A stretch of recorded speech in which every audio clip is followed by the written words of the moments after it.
있습니다. 고린도전서 1장 30절부터 2장 2절까지 보겠습니다. 고린도전서 1장 30절에서 2장 2절입니다. 너희는 하나님으로부터 나와서 그리스도 예수 안에 있고 예수는 하나님으로부터 나와서 우리에게 지혜와 의로움과 거룩함과 구원함이 되셨으니 기록된 바 자랑하는 자는 주 안에서 자랑하람과 같게 하려 함이라. 형제들아, 내가 너희에게 나아가 하나님의 증거를 전할 때 말과 지혜의 아름다운 것으로 아니하였나니 내가 너희 중에서 예수 그리스도와 그가 십자가에 못 박히신 것 외에는 아무것도 알지 아니하기로 작정하였습니다. 아멘. 우리가 오늘부터 하나님을 찾는다는 말의 의미를 살피려고 합니다. 하나님을 찾는다라는 것은, 성경에서 하나님을 찾는다라는 것은 하나님 얼굴을 구하는 겁니다. 하나님 자신을 구하는 것. 그럼 하나님 얼굴을 구하고 하나님 자신을 구한다라는 것을 우리가 많이 들었는데 그것을 다시 한번 이렇게 살펴가려고 합니다. 그래서 하나님의 자신을 구하고 하나님 얼굴을 구하는 것을 우리가 어떤 의미를 갖느냐라는 걸 이해할 때 하나님 얼굴을 구하고 하나님 자신을 구한다는 말에 포함되어 있는 요소들을 살펴가면 우리가 하나님 얼굴을 구한다는, 하나님 자신을 구한다는, 하나님을 찾는다는 말의 의미를 우리가 더 이해하기 더 쉬울 것 같습니다. 그래서 그 부분을 살펴가는데, 오늘은 우리가 그 부분을 살펴가기 전에 먼저 한 가지 우리가 이렇게 살펴가려고 하는 게 있습니다. 그게 뭐냐면, 오늘 고린도전서 1장 오늘 읽었던 이 그 성경은 누가 썼을까요? 이 성경을? 이 누가 쓴 편지입니까? 전서가 이제 편지라는, 죄송합니다. 전에 쓴 편지라는 거지 않습니까? 그럼 누가 쓴 편지입니까? 바울이 쓴 거죠. 바울이 어디에다가 쓴 걸까요? 고린도 교회에 쓴 겁니다. 쉽죠? 그러니까 빌립보서는 그럼 누가 썼을까요? 바울이. 어디다 썼을까요? 빌립보 교회. 참 쉽죠? 에베소 교회는, 에베소서는 에베소 교회에게 바울이. 그럼 디모데전서는 그러면 디모데 교회에게 바울이 썼을까요? 또 그건 아닙니다. 알겠죠? 그러니까 디모데라는 사람에게 바울이 쓴 편지가 디모데전서 후서인데, 바울이 지금 우리가 이제 이 1장 30절에서 2장 2절까지가 우리의 신앙에 있어서 굉장히 중요한 부분입니다. 근데 이것을 바울이라는 사람이 고린도 교회에 썼단 말이죠. 그럼 바울은 왜 이 이야기를 자신에게 먼저 적용하고 있는 거니까 자신에게 이야기하는 거하고 왜 이 이야기를 고린도 교회에 쓰고 있는가에 대한 부분을 우리가 알 필요가 있어요. 그게 하나님을 찾는 거하고 밀접하게 연결되어 있어요. 그러면 이제 우리가 그 이야기를 이제 우리가 이제 보아갈 거지만, 먼저 우리가 볼 거는 그러면 왜 바울은 이 이야기를 자신과 고린도교에 썼는가에 대한 그 배경을 좀 보려고 하는 거예요. 그러니까 이 배경은 어떤 배경이냐면, 바울이 고린도라는 도시에 들어가게 돼요. 그래서 고린도라는 도시에 들어가서 복음을 전하고 세워진 교회가 고린도 교회입니다. 자, 근데 바울이 고린도라는 도시로 가기 전에, 먼저 이렇게 고린도 도시로 가기 전에 있었던 도시가 있었어요. 그 도시가 혹시 어딘지 아세요? 그 도시가 아덴이라고 하는 도시예요. 사도행전 그 17장, 제가 그 읽어만 드릴게요. 17장에 보게 되면 16절에 바울이 아덴에서 그들을 기다리다가 그 성에 우상이 가득한 것을 보고 마음에 격분하여, 그러면서 아덴이라는 도시에서 바울이 이제 복음을 전합니다. 그게 사도행전 17장에 남아 있는 거예요. 근데 복음을 전했는데 사도 바울 자신이 느끼기에도 복음을 전하고 있는 과정과 그 다음에 전하고 있는 목적과 전하고 난 후의 결과가 사도 바울 자신이 느끼기에도 뭔가 문제가 있었던 거예요. 자, 그러고 나서 18장 1절에 그 후에 이제 아덴에서 전도를 다 마치고 난 후에 바울이 아덴을 떠나 고린도에 이르게 됩니다. 자, 그렇게 해서 고린도에 이르러 가지고 고린도에서 복음을 전하면서 세워진 교회가 고린도 교회예요. 근데 고린도 교회를 이제 바울이 개척하고 나서 이제 시간을 보내고 난 다음에 바울이 떠납니다. 떠나고 난 이후에 고린도 교회의 상황을 바울이 듣게 돼요. 근데 바울이 고린도 교회 상황을 듣는데 이 고린도 교회가 굉장히 문제가 많은 모습으로 고린도 교회가 그렇게 전락해 버린 거죠. 그래서 바울이 눈물로 편지를 쓴 게 고린도 전서, 고린도 후서예요. 그 전서와 후서 사이에 두 편의 편지가 더 있고, 근데 이거는 지금 우리 가운데 없는 거죠. 그래서 바울이 고린도 후서에 내가 눈물로 편지를 썼다 이렇게 표현해요. 자, 그렇기 때문에 이런 배경을 가지고 지금 바울이 지금 고린도 교회를 향해서 1장 30절에서 2장 2절까지 내용을 쓰고 있다라는 거죠. 그러니까 이게 고린도 전후서의 핵심이에요, 사실은. 자, 그래서 우리가 이 부분을 통해서 우리가 보려고 하고 있는 게 뭐냐면, 성경은 분명히 하나님 얼굴을 구한다고, 하나님을 찾는다는 말의 의미를 쓰고 있어요. 그래서 제가 지난주에 제가 나눴던 게 뭐냐면, 하나님을 찾는 것처럼 보이는데 하나님을 찾는 게 아니게 되어지는 게 있어요. 그러니까 이 말은 요 하나님을 찾는 게 아니게 되어지는 것들이 필요 없다고 얘기하고 있는 게 아니라, 갈라디아 교회의 성령으로 시작했다가 육체로 마치게 되는, 그래서 자기의 필요한 목적을 위해서 하나님의 도움과 역사를 구하는, 그 다음에 더 많은 의식과 행위에 초점을 두고 찾아야지라고 결단하는 것, 그 다음에 내가 내 관점에서 방법과 시기와 결과들을 정해놓고 그것들을 규칙적으로 행하는 것, 자, 이런 것들이 하나님을 찾는 걸로 시작했다가 하나님을 찾는 게 아닌 것으로 그렇게 전락되어져 가고 있는 것들을 우리가 우리 자신을 점검해 보자라고 하고 있는 차원에서 지난주에 나눴던 거예요. 자, 근데 이번 주에 하나님을 찾는다는 말의 의미가 뭔가를, 이제 하나님 얼굴을 구하는 것의 의미를 우리가 살펴가기 전에, 그때 바울이 요 상황이 딱 부딪혔다는 얘기예요. 바울이 지금 아데네에서 뭐 했어요? 아데네에서 휴양하면서 놀고 먹고 나서 그 다음에 고린도 도시에 가가지고, 야, 내가 지금 이 제정신이 아니었구나, 지금 기도도 안 하고 전도도 안 하고 뭡니까, 말씀도 안 읽고 정말 신앙으로서 이게 지금 엉망이구나, 정신 차리고 고린도 교회에서 열심히 하자, 요게 아니었단 얘기예요. 아데네에서 그가 하나님의 말씀을, 복음을 전하고 그렇게 신실하게 그 일을 감당하고 그렇게 했다고 했는데, 그리고 고린도 교회 도시로 넘어와가지고 지금 자기 자신이 뭔가 심각하게 뭔가 문제가 있다는 걸 발견한 거예요. 그리고 나서 고린도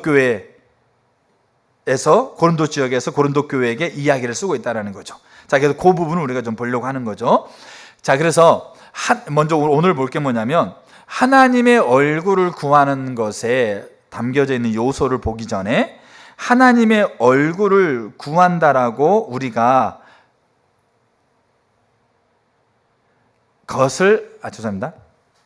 이거를 표현하려고 그러니까, 하나님의 얼굴을 구하는 삶을 살기 위해서 우리 가운데 인식의 전환이 필요한 거죠.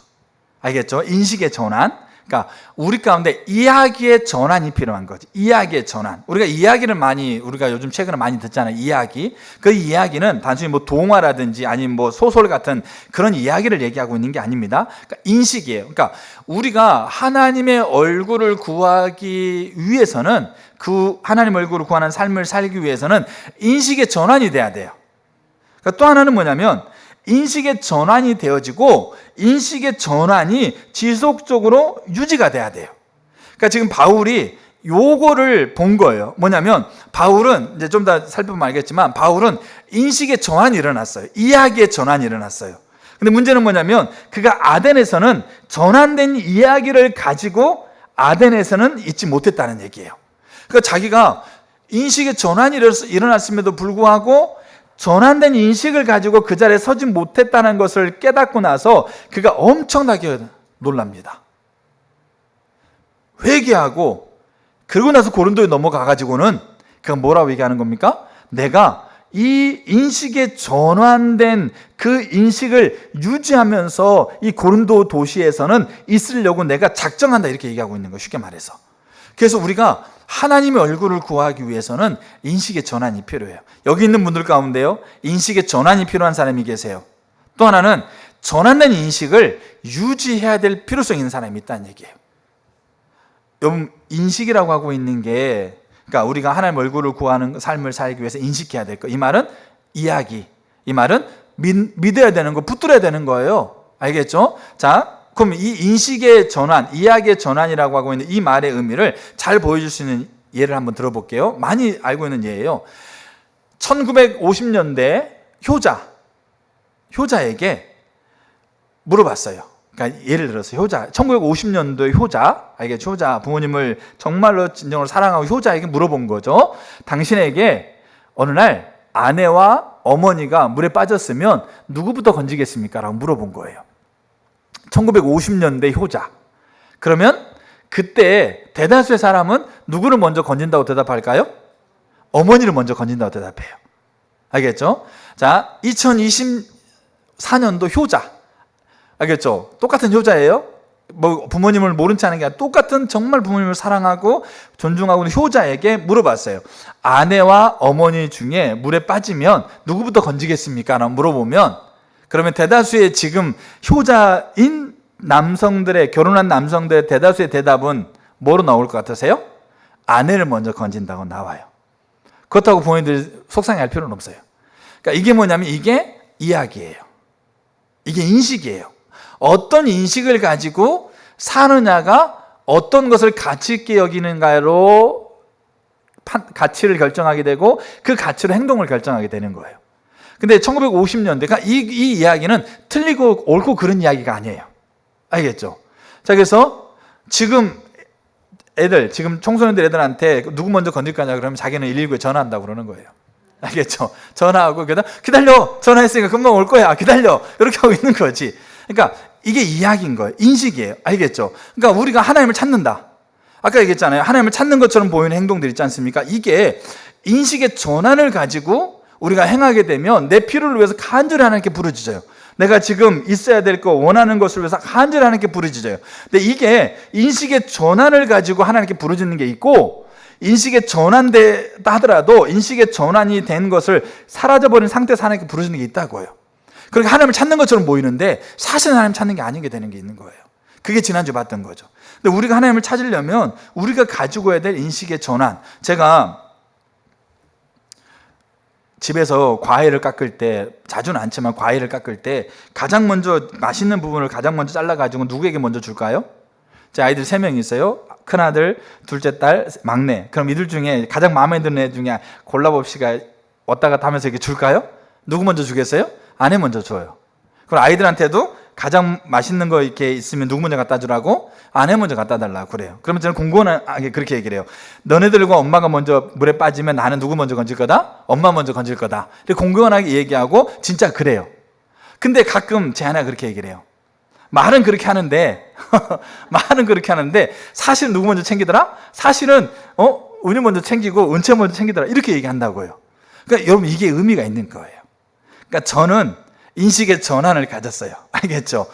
아내와 아이가 빠지면 둘 다 건질 수 있으면 좋지 않으면 그렇게 안 되는 상황을 얘기하니까 빠지면 아내를 먼저 건지겠다는 인식의 전환을 가졌어요.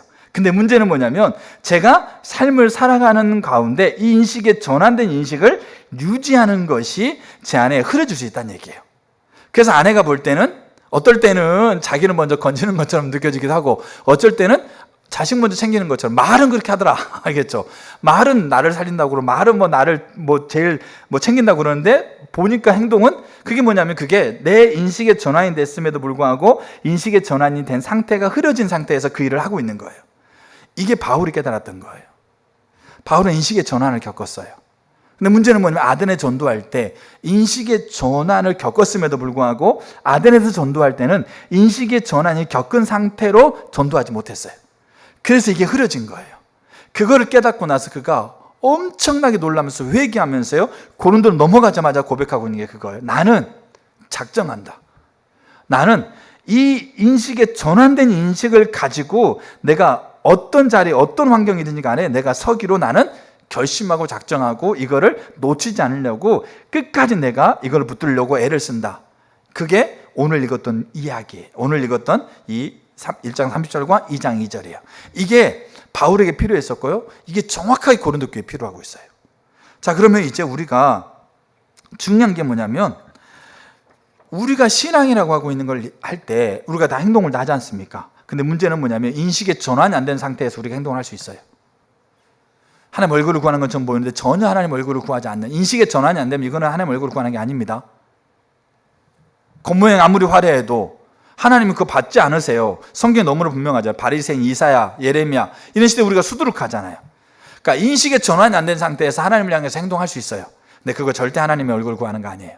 근데 인식의 전환을 가지고 하나님 앞에 하나님 얼굴을 구하는 자리에 설 수 있어요. 근데 문제는 뭐냐면 지속적으로 인식의 전환된 상태를 유지해가면서 하나님 얼굴을 구하는 게 필요하다는 얘기예요. 그게 모세였어요.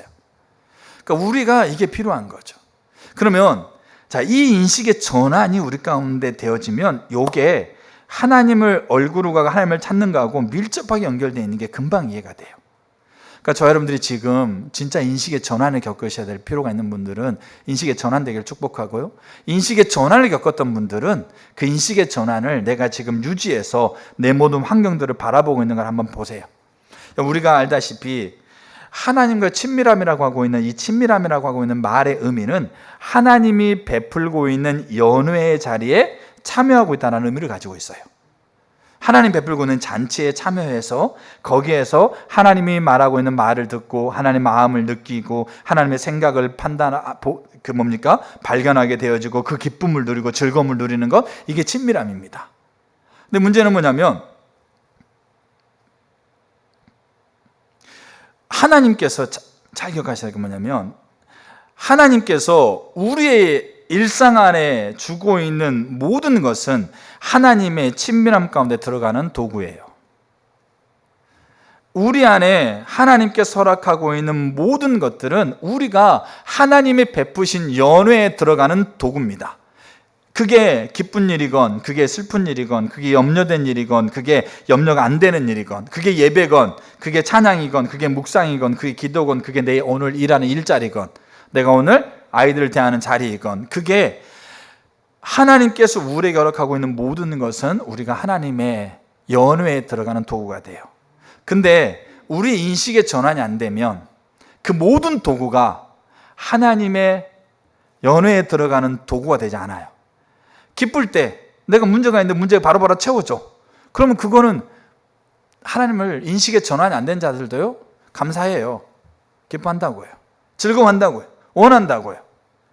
근데 인식의 전환이 안 된 자들은 자기의 마음에 안 들고 자기가 원하는 대로 안 이루어지고 평생 자기를 괴롭히고 있는 사람과 함께 살아야 돼. 아니면 같이 만나야 돼. 이런 자리에 있게 되어지게 되면 인식의 전환이 안 된 자들은 그것을 가지고 하나님의 연회에 참여하는 거요 쉽지 않아요. 그래서 인식의 전환이 필요해요. 이야기의 전환이 필요해요. 그러니까 이야기가 뭐냐면 그러니까 뭐 소설 이런 이야기를 얘기하는 게 아닙니다. 인식. 그러니까 믿는 거예요. 뭘 믿고 있느냐? 실제로 믿고 있는 바가 뭐냐? 실제로 붙잡고 있는 게 뭐냐?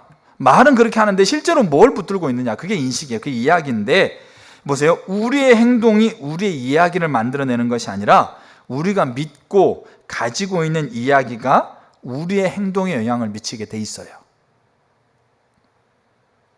제가 세계관을 이렇게 아이들한테 가르치려고 해서 교재를 찾고 있거든요. 그러면서 계속 이렇게 생각날 때마다 계속 교재를 찾고 또 어떤 교재가 좋다고 해서 좀 보고 있는데 한 교재가 좀 이렇게 보이는 바가 있어가지고 교재를 제가 주문했어요. 그게 일과가 뭐냐면 네 행동에 배후에 뭐가 있는 것 같아? 네가 그런 행동을 하는데 그 행동이 왜 그렇게 됐는 것 같아? 이게 질문이에요. 일과 질문이. 그러니까 어떤 한 사람 이야기라고 하고 있는 인식이라고 하고는 붙들고 있는 거 있지 않습니까? 실제로 붙들고 있는 거 있잖아요. 그러니까 누구 먼저 건질래? 이것도 이야기예요. 근데 이건 옳고 그름의 이야기가 아니에요. 자, 그러면 옳고 그름의 이야기가 아닌 것들은 그렇게 존중하며 선택할 수 있는 부분이에요. 근데 옳고 그름에 대한 이야기가 있잖아요. 예를 들어서 우리가 지지난주인가 우리 은평구에 엄청나게 아픈 사건이 벌어졌잖아요. 큰 칼을 가지고 이렇게 사람을 해치는 사건. 우리가 그러면 그 사람이 엄청나게 힘들고 엄청나게 아프고 엄청나게 고통당하기 때문에 그거 하고 있으니까 그가 가지고 있는 이야기에서 그런 거 하고 있으니까 그거 야 보호해줘야지 인정해줘야지 이렇게 얘기합니까? 그것에 대한 것은 그게 누구 먼저 건지느냐에 대한 이야기의 차원이 아니에요. 옳고 그름의 이야기예요. 이거는. 그러니까 우리가 저뿐만 아니라 우리의 자녀의 세대가 옳고 그름의 이야기가 분명하게 교육되고 자리되게 있으면 세상의 문화를 막아설 수는 없어요. 세상의 가치를 예수님도 그랬잖아요.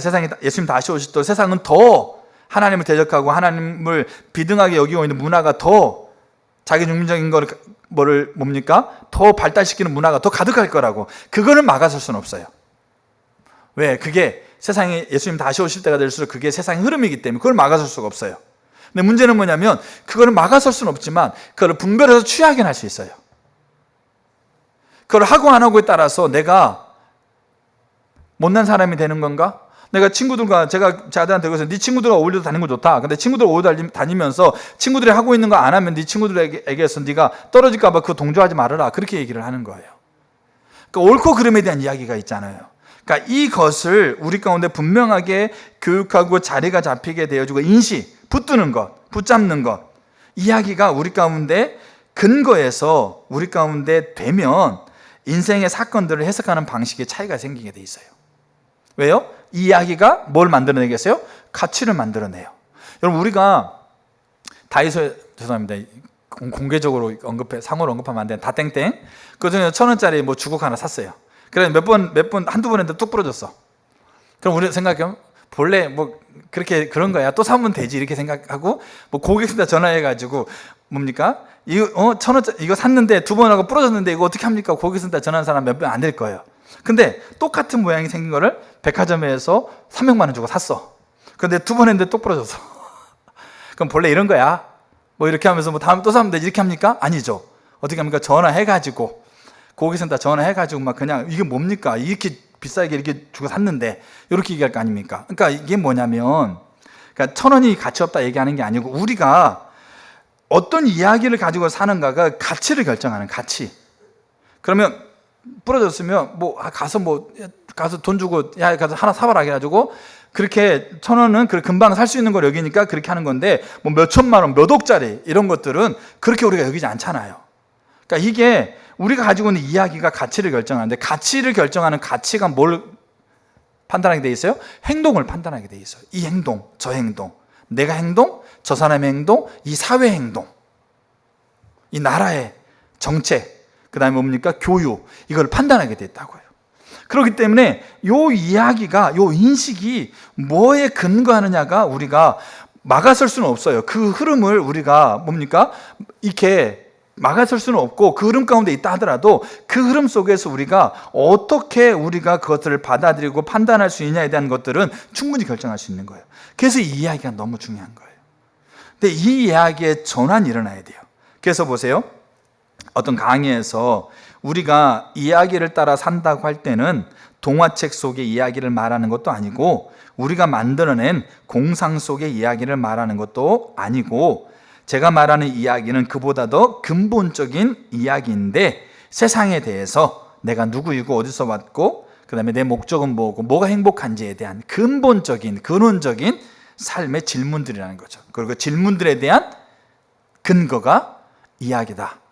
그래서 이 이야기에 전환이 일어나야 돼요. 하나님을 찾는 거요? 하나님 얼굴을 구하는 거요? 이 이야기에 전환이 일어나야 돼요. 바울이 이 이야기에 전환이 일어났어요. 다메섹에서. 그리고 이 이야기의 전환을 가지고 바울은 평생을 살아가다가 아덴이라는 사건에서 그 이야기가 자기의 삶에서 유지가 되고 있지 않다라는 것을 딱 발견한 거예요. 그러니까 하나님을 찾는 전도, 하나님 얼굴을 구하는, 그동안 바울이 계속 전도했는데 바울은 하나님 얼굴을 구하며 전도한 거예요. 하나님을 찾는 행위로 전도하고 있는 거예요. 근데 아덴이라는 도시에서 전도는 하나님을 찾는 전도가 아니었어요. 그게 바울에게 비춰지고, 그래서 고린도 딱 넘어가자마자 쓰고 있는 게 이 얘기잖아요. 내가 작정한다. 자, 그래서 우리는 하나님을 찾기 위해서, 다른 말로 하게 되면 하나님의 얼굴을 구하기 위해서 우리가 전환돼야 될 이야기, 인식이에요. 세 가지를 나누려고 해요. 첫 번째, 우리가 너무 잘 알고 있는 건데 이게 전환이 필요하다는 걸 얘기하고 있어요. 그리고 이 전환된 것을 유지할 필요가 있다는 걸 얘기하고 있어요. 저도 마찬가지예요. 저도 목회를 하면서요, 이 이야기에 전환이 저에게 있었어요. 근데 문제는 뭐냐면 이 이야기의 전환을 가지고 제가 서지 못하는 모습들을 제가 너무나 많이 봐요. 그래서 하나님 앞에 더 은혜를 구하고 있는 부분이 있어요. 자, 첫 번째가 뭐냐면 이야기, 인식입니다. 전환돼야 될 이야기. 첫 번째가 하나님께서는 살아계신 인격체입니다. 전환돼야 될 이야기가 뭐라고요? 하나님은 살아계신 인격체이다. 제가 한번 얘기를 한번 들어볼게요. 중3짜리 애가 방에서 담배를 피우고 있어요. 문이 벌컥 열렸어. 깜짝 놀라. 돌아보니까 1번 강아지가 들어와. 뽀삐. 아니면 뭐 이렇게 뭐 갑돌이 뭐 이렇게 강아지가 들어와. 2번 아버지가 들어와. 그러면 문이 벌컥 열리니까, 자, 담배 피우고 있다 문이 벌컥 열리니까 깜짝 놀랐는데 돌아보니까 1번 강아지, 그 다음에 2번 아버지. 자, 두 경우에 그 중3짜리 아이가 대처하는 대처 방법이 똑같을까요, 다를까요? 어떻게 생각하세요? 똑같을까요, 다를까요? 다르게 돼 있어요. 사랑해요, 알겠죠? 뭐 이렇게 귀한 부분이에요. 근데 다르게 돼 있어요. 왜 다를까요? 그 대상을 어떻게 인식하느냐의 여부가 그 대상을 관계하는 것, 그 대상에 반응하는 게 다르다는 얘기예요. 강아지를 사랑하지만 강아지는 인격이 아니에요. 여러분, 우리가 알아야 될 게 뭐냐면 동식물들은 인격이 아니에요. 그러니까 하나님께서 그들을 창조해서 창조한 지성과 감정과 본능대로 살아가는 존재예요. 근데 하나님이 창조할 때 그 창조물에게 부여하고 있는 지식의 정도가 얼마인지를 우리가 모를 뿐이에요. 그래서 금붕어가 껌뻑껌뻑 하면서 1 더하기 1은 숫자 1, 2, 3, 4 놔두고 껌뻑껌뻑 하면서 1 더하기 1 얘기하니까 금붕어가 가가지고 2를 딱 집어와. 와, 얘가 막, 그러니까 할 수 있어요. 하나님이 창조했을 때 부여하고 있는 지식, 본능 안에 포함되어 있는 지식의 감정, 그래도 얘들도 동물도 느끼는 거거든요. 그러니까 그것이 어느 정도 얼마의 크기, 얼마의 폭인지를 우리가 모르는 거예요. 금붕어 IQ가 얼마나, 뭐가 얼마나 이렇게 얘기하지 않습니까? 근데 그게 인격이 있는 게 아니란 얘기예요. 인간과 다르다는 얘기예요. 인간은 하나님의 형상으로 창조된 존재이기 때문에 지와 정과 의라고 하고 있는 것이 우리 인격이라는 것의 형성의 세 요소거든요. 지, 정, 의인데 이것을 부여받아서 선택할 수 있는 존재로, 그래서 우리는 본능대로 살아가는 게 아니고 선택을 할 수 있는 자유로운 존재로서 우리는 인격을 얘기하고 있는 거예요. 그러니까 동식물들이 사랑의 대상이고 보호의 대상이고 그들도 감정을 가지고 있는 건 맞아요. 근데 인격은 아니에요. 우리가 그걸 잘 알 필요가 있어요.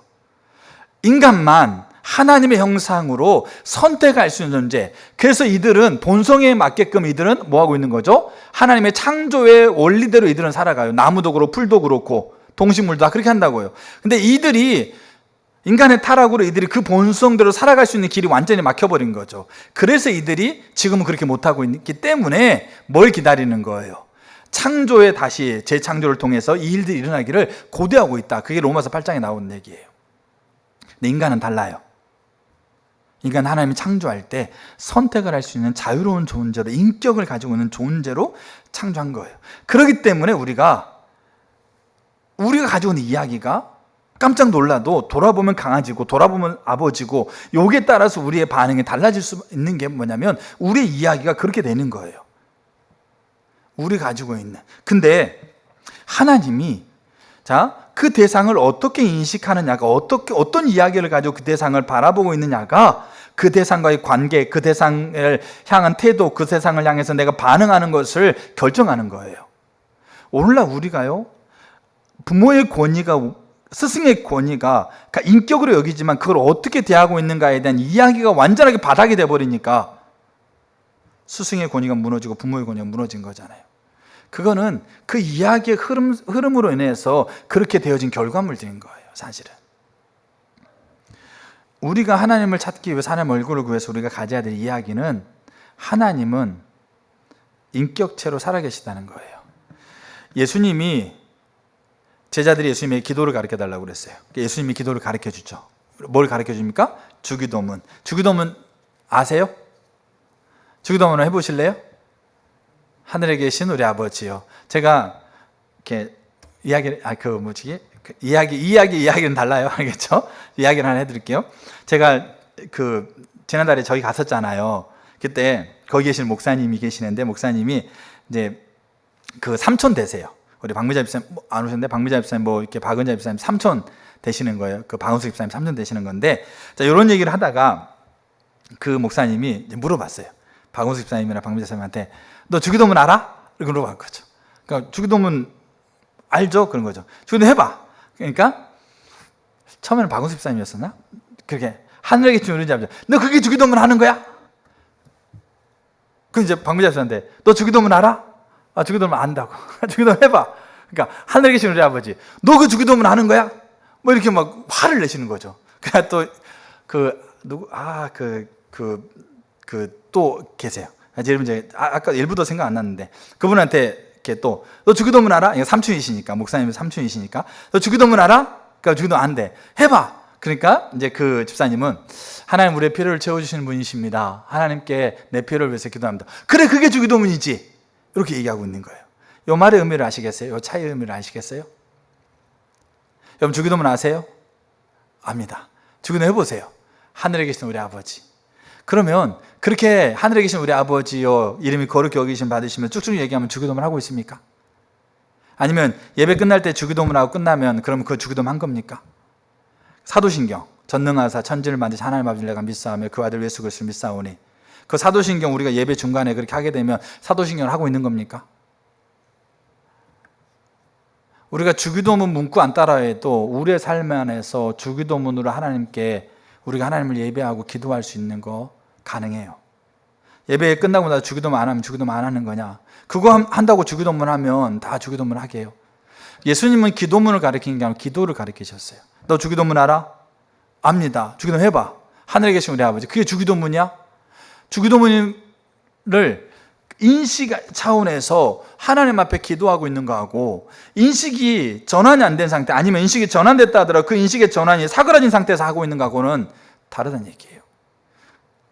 자, 보세요. 예수님이 기도하세요. 제자들 가르쳐 주시죠. 하늘에 계신 우리 아버지요. 자, 그러면 우리는 이렇게 생각해요. 자, 지금 예수님은 하나님을 어디에 계신다고 그래요? 어디에 있다? 하늘에 있다. 자기는 땅에 있다. 그래서 하늘에 계신 아버지한테 예수님이 이런 필요가 있습니다. 아버지 도와주세요. 그럼 하늘에 계신 아버지가 그래? 그런 필요가 있어서 내가 도와줄게. 이렇게 우리는 이해한다고요. 저희 아버지가 일부에 교회에 나오셔서 잘 주무시고 가셨는데, 그렇죠? 자, 지금은 저희 아버지는 어디 계세요? 저희 아버지는 봉천동에 계세요. 저는 응암동에 있고. 그럼 저희는 저 아버지한테, 봉천동에 계신 아버지한테 문제가 있었을 때 연락해가지고 아버지 이거 좀 도와주세요. 그 봉천동에 있는 아버지가 그래? 계좌번호 불러봐. 뭐 예를 들어서 이러면서 쏴줄게. 이렇게 인식한다고요. 우리는 그렇게 기도해요. 아버지가 어디가 있다? 하늘에 있다. 그리고 우리가 여기 땅에 있으면서 기도하면 아버지가 우리를 도와주신다. 하늘에 계신 우리 아버지라고 얘기하고 있는 예수님의 기도는 아버지가 계시는 그곳을 지칭하고 있는 게 아닙니다. 예수님은 아버지가 하늘에 있고 자기가 땅에 있는 걸 인식한 게 아니고, 예수님은 아버지를 뭐라고 인식했겠어요? 살아계신 인격체로 지금 자기 옆에, 자기 안에, 자기 앞에 계신 분으로 인식하고 있는 거예요. 이게 이야기였어요. 이게 예수님의 이야기였어요. 이게 예수님의 믿는 바였어요. 이게 예수님 붙잡는 바였어요. 인식의 전환을 겪으신 분들, 하나님이 살아계신 인격체라고 인식의 전환을 겪고 있는 분들, 그럼 하나님 어디 계세요? 하늘에 계세요? 아니면 내 안에, 내 옆에, 내 앞에 계세요? 어디에 계세요? 그럼 우리는 다 그렇게 대답하죠. 하나님이 내 앞에, 내 옆에, 내 안에 계시죠? 그럼 진짜 그럽니까? 주기도문 맞아요? 인식의 전환이 겪다 할지라도, 실제로 우리가 인식의 전환을 겪은 사람이라 할지라도 그 인식의 전환이 흐려진 상태 가운데 우리가 있는가를 돌아보는 거죠. 그게 찾는 거로 시작했다가 성령으로 시작했다가 육체로 맞춰가고 있는 거란 얘기죠. 자, 성경 구절 하나 읽어볼게요. 요한복음 5장 19절. 그러므로 예수께서 그들에게 이르시되 내가 진실로 진실로 너에게 이르노니 아들이 아버지의 하시는 일을 보지 않고는 아무것도 스스로 할 수 없나니 아버지께서 행하시는 그것을 아들도 그와 같이 행하느니라. 여기 보지 않고 본다는 말이 현정이고요, 아버지께서 행하신다는 게 현정이에요. 지금 예수님은 어떻게 하는 겁니까? 아버지의 행하는 것을 보는 거예요. 자, 근데 5장 20절 이렇게 돼 있어요. 아버지께서 아들을 사랑하사, 여기 사랑하다라는 말을 주석에서는 아버지와 아들의 관계가 인격적으로 친밀한 관계를 갖고 있다는 걸 의미한다고 돼 있어요. 사랑의 관계, 친밀한 관계, 내 앞에 계시고 내 옆에 계시고 내 안에 계신 아버지이기 때문에 인격체로 살아계신 분이어서 그분과의 관계를 맺고 있는 사랑으로 인해서 항상 나는 아버지가 인격체로 살아계시고 행하시고 일하시는 걸 나는 보기로 하고 아버지 내게 보여준다. 이게 예수님의 이야기였어요. 이게 예수님의 인식이었었고, 이게 예수님이 붙들고 있는 거, 붙잡고 있는 거였어요. 요거 하나만 우리 가운데 분명하게 인식의 전환이 일어나도요, 내 인격체로 지금 내 옆에, 내 안에, 내 앞에 살아계신 분이라고 하고 있는 게 우리 가운데 전환이 일어나기만 해도 우리 인생 전반에 걸쳐서 우리가 이거 가지고 판단하게 되면, 이거 가지고 가치를 이거 가지고 판단하게 되면 우리 인생에 너무나 많은 분 바뀌어요. 하늘에 계신다고 하니까 하늘에 계시고 나는 땅에 있는 거 아닙니다. 그래서 요한일서에 요한이 그렇게 얘기를 해요. 1장에 보게 되면 1장 3절에 특별히 우리가 다 알죠. 신앙을 뭐라고 표현합니까? 신앙을 하나님과의 사귐이라고 돼 있어요. 근데 이거를 그러니까 사귐이라고 하니까 우리가 뭐 멀리 있어도 사귈 수 있잖아요. 근데 이거를 뭐라고 표현하고 있냐면 1장 1절 한번 보세요. 1장 1절. 자, 1장 1절 보게 되면, 그러니까 사귀는 것을 이렇게 표현하고 있어요. 우리가 들은 바요, 눈으로 본 바요, 자세히 보고 우리의 손으로 만진 바라. 여러분, 하나님은 눈에 안 보이잖아요. 하나님 손을 만질 수 없잖아요. 근데 인식의 전환을 갖고 있는 자들은 하나님을 우리가 감각기관으로 못 볼 수 있어요. 알겠죠? 그러니까 감각의 기관을 가지고 우리가 지금 이 보고 만지고, 우리가 하나님을 뭐 이렇게 우리 피부 만지게 만지는 거 아니지 않습니까? 눈으로 보는 거죠. 하나님 형상을 보는 게 아니잖아요. 근데 하나님을 살아계신 인격체로 인식의 전환을 갖고 이제 하나님 얼굴을 구하는 그 삶의 자리, 특별히 하나님 찾는 자리까지 그렇게 우리 삶을 세워가다 보면 이 고백이 나와요. 하나님은 우리의 눈으로 본 바요, 우리의 귀로 들은 바요, 우리의 손으로 만진 바라. 그래서 이거를 한마디로 사귄다고 표현하고 있는 거예요. 에이든 토저가 그런 얘기를 해요. 우리의 눈에, 그러니까 그분이 그렇게, 내 눈에 하나님이 살아있는 것이 내 눈에 보이는데 그걸 보지 못하는 자들이 그렇게 하나님을 보이는 것처럼 행동하고 있는 내 행동을 비난하는 그 비난이 되시겠느냐. 우리가 인식의 전환을 겪으면서 하나님이 인격적으로 살아있다는 인식의 전환을 갖고 그 전환을 우리의 삶에 유지하면서 하나님을 찾는다고 생각해 보세요. 그러면 하나님, 이곳에 계신 게 눈으로 본 바요, 귀로 들은 바요, 손으로 만진 바처럼 분명해요.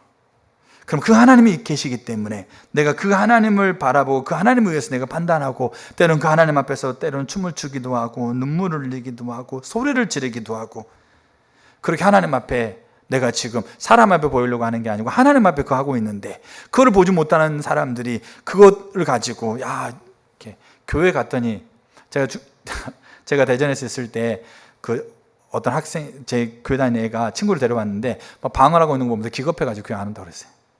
제가 미친 사람들 속으로 랄랄랄라 이렇게 하고 있는 거예요. 근데 인식의 전환을 겪고 그 전환을 이야기를 근거해서 우리가 하나님을 찾아가 보세요. 그러면 요게 무슨 말인지 이해가 돼요. 요게 무슨 의미인지, 손으로 만진다는 게 뭐고 눈으로 본다는 게 뭐고 귀로 듣는다는 게 뭔지가 분명하게. 그러면서 이거를 1장 4절은 뭐라고 표현하냐? 1장 4절 한번 띄워봐 주실래요? 이거를 뭐라고 표현합니까? 이거를 기쁨이라고 표현해요. 그 당시에 영지주의자들, 하나님을 그냥 영적으로 깨닫는 것으로 그게 지식이라고 하면서 실제적으로 그 삶을 내팽개쳐버린 자들, 그게 신앙이 아니다, 그게 참된 기쁨이 아니야. 참된 기쁨은 우리 일상의 자리에서 만지고 듣고 보는 거야, 사귀는 거야, 이게 우리가 누리고 있는 기쁨이야 라고 하고 있는 것들을 그들에게 가르쳐주기 위해서 쓴 편지가 요한 1~3서인데, 그때 눈으로 보고 귀로 듣고 손으로 만져요. 그러면 그거로 인해서 우리 가운데 말할 수 없는 뭐가 있습니까?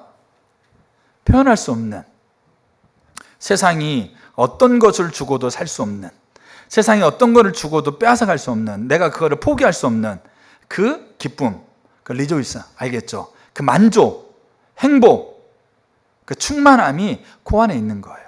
그게 신앙이에요. 근데 그게 어떻게 아느냐? 그게요, 아무리 이론으로 아무리 듣고 아무리 외우고 아무리 뭡니까 알아도, 우리가 그런 게 있어요. 컨퍼런스나 지금 설교 여러분 다 안 들어본 내용이 아니잖아요. 그럼 들으면 다 아는 것 같아. 다 아는 건데, 근데 막상 말해보라면 말 못해. 근데 또 가서 말은 못하지만 또 가서 들어보면 나 그거 다 아는 건데 이렇게 하고 있다니까요. 근데 그거 모르는 거예요. 사실은 인식의 전환이 안 된 거예요. 왜냐하면 이렇게 인격체로 살아계신 하나님이라는 인식의 전환이 되면, 그러면 그 인격과 인격으로서 그럼 뭐가 달라지겠어요? 관계, 존중, 반응 달라지는 거잖아요. 아내와 남편이 인격과 인격이기 때문에 아내가 말하는 것에 남편이 반응을 해줘야 되잖아요. 왜 말을 안 하냐고. 또 아내가 나한테 말하는 거, 내가 아내한테 말하는 거를 공감해주고 동감해주고 인정해주고, 그게 서로 간에, 왜냐면 인격과 인격이니까 서로 간에 그렇게 존중하고 배려하고 반응해주는 게, 그게 관계 안에 인격과 인격이니까 해당되는 거잖아요. 그게 하나님한테 가서, 하나님도 마찬가지로 우리가 하나님을 어떻게 인식하고 있느냐 이거예요. 어떤 이야기를 가지고 하나님을 보고 있느냐.